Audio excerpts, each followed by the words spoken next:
2 Samuel chapter 14. Joab, son of Zeruiah, knew that the king's heart longed for Absalom. So Joab sent someone to Tekoa and had a wise woman brought from there. He said to her, "Pretend you are in mourning, dress in mourning clothes, and don't use any cosmetic lotions. Act like a woman who has spent many days grieving for the dead. Then go to the king and speak these words to him." And Joab put the words in her mouth. When the woman from Tekoa went to the king, she fell with her face to the ground to pay him honor. Then she said, "Help me, your majesty." The king asked her, "What is troubling you?" She said, "I am a widow. My husband is dead. I, your servant, had 2 sons. They got into a fight with each other in the field, and no one was there to separate them. One struck the other and killed him. Now the whole clan has risen up against your servant. They say, 'Hand over the one who struck his brother down, so that we may put him to death for the life of his brother whom he killed. Then we will get rid of the heir as well.' They would put out the only burning coal I have left, leaving my husband neither name nor descendant on the face of the earth." The king said to the woman, "Go home, and I will issue an order on your behalf." But the woman from Tekoa said to him, "Let my lord the king pardon me and my family, and let the king and his throne be without guilt." The king replied, "If anyone says anything to you, bring them to me, and they will not bother you again." She said, "Then let the king invoke the Lord his God to prevent the avenger of blood from adding to the destruction, so that my son will not be destroyed." "As surely as the Lord lives," he said, "not one hair of your son's head will fall to the ground." Then the woman said, "Let your servant speak a word to my lord the king." "Speak," he replied. The woman said, "Why then have you devised a thing like this against the people of God?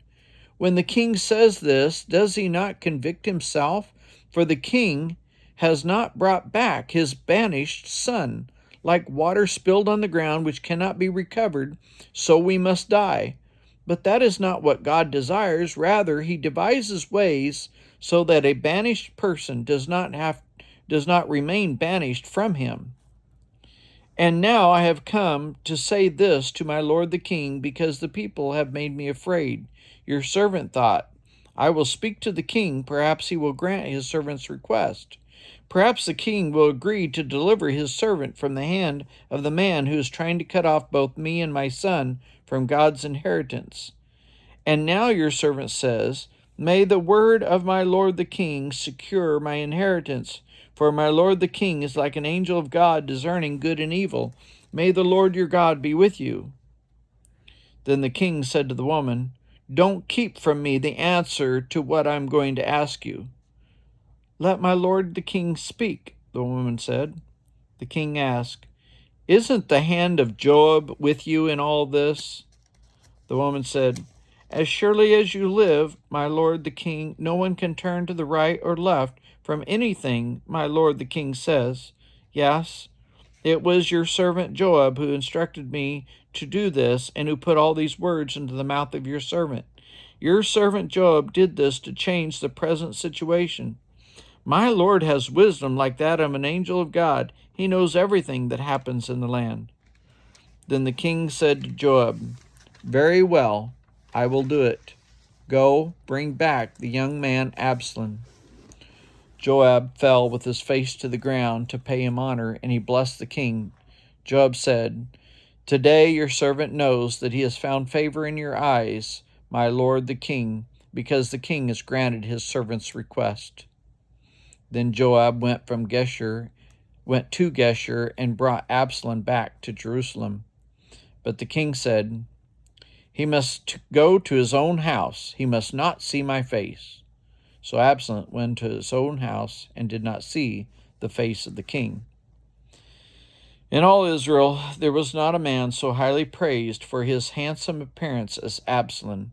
From the top of his head to the sole of his foot there was no blemish in him. Whenever he cut the hair of his head, he used to cut his hair once a year because it became too heavy for him. He would weigh it, and its weight was 200 shekels by the royal standard. 3 sons and a daughter were born to Absalom. His daughter's name was Tamar, and she became a beautiful woman. Absalom lived 2 years in Jerusalem without seeing the king's face.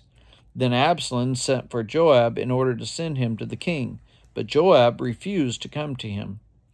So he sent the second time, but he refused to come. Then he said to his servants, "Look, Joab's field is next to mine, and he has barley there. Go and set it on fire." So Absalom's servant set the field on fire.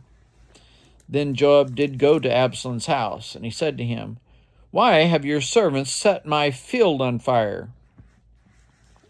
Absalom said to Joab, "Look, I sent word to you and said, 'Come here, so I can send you to the king and ask, why have I come from Geshur? It would be better for me if I were still there. Now then, I want to see the king's face, and if I am guilty of anything, let him put me to death.'" So Joab went to the king and told him this. Then the king summoned Absalom, and he came in and bowed with his face to the ground before the king, and the king kissed Absalom.